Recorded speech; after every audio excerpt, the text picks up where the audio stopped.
CM DK Shivakumar ಅವರ ಹೇಳಿಕೆ. ಬರಗಾಲ ನೋಡೋಕೆ ಇಲ್ಲಿಗೆ ಬಂದಿದ್ದೇನೆ. ಜನರನ್ನು ಮತ್ತು ಜನಪ್ರತಿನಿಧಿಗಳನ್ನು ಭೇಟಿ ಮಾಡೋಕೆ ಇಲ್ಲಿಗೆ ಬಂದಿದ್ದೇನೆ. ಇವತ್ತು ಎಲ್ಲ ಸಭೆ ಮಾಡುತ್ತೇನೆ. ಇನ್ನು 2-3 ದಿನ ಬಿಟ್ಟು ಬೆಳಗಾವಿಗೆ ಹೋಗುತ್ತಿದ್ದೇನೆ. ಎಲ್ಲಾ ಕಡೆ ಏನು ಸಮಸ್ಯೆ ಇದೆ ಅಂತ ನೋಡುತ್ತೇವೆ. ಬರಗಾಲ ವೀಕ್ಷಣೆ ಮಾಡುತ್ತೇನೆ.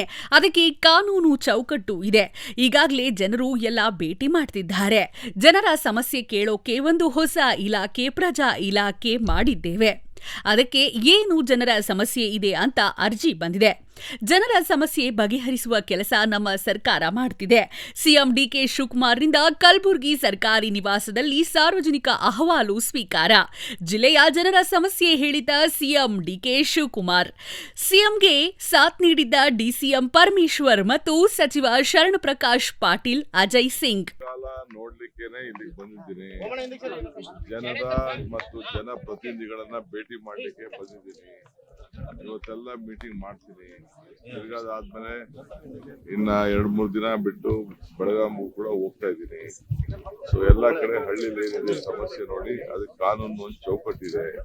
ಬರಗಾಲ ಘೋಷಣೆ ಮಾಡೋದು, ಸಮಸ್ಯೆ ಬಗೆಹರಿಸಬೇಕು ಅಂತ ಈ ಬೇಡಿಕೆಗಳೆಲ್ಲ ಜನ ಎಲ್ಲ ಕೊಟ್ಟಿದ್ದಾರೆ. ಅದಕ್ಕೆ ಹೊಸದಾಗಿ ಪ್ರಜಾ ಇಲಾಖೆ ಅಂತ ನೇಮಕ ಮಾಡಿ ಅದಕ್ಕೆ ಒಂದು ಮಿನಿಸ್ಟ್ರಿನ ಇಟ್ಟು ಅದಕ್ಕೆ ಎಲ್ಲ ಅವರ ಅರ್ಜಿಗಳನ್ನೆಲ್ಲ ಪರಿಶೀಲನೆ ಮಾಡಿ ಅವ್ರಿಗೆ ಎಷ್ಟು ನ್ಯಾಯ ಒದಗಿಸ್ಕೊಡ್ಬೇಕು ಆ ಕೆಲಸವನ್ನ ನಮ್ಮ ಸರ್ಕಾರ ಮಾಡ್ತದೆ. ಸ್ಪೆಷಲ್ ಪ್ಯಾಕೇಜ್ ಏನಾದ್ರು ಕೊಡ್ತೀರಿ?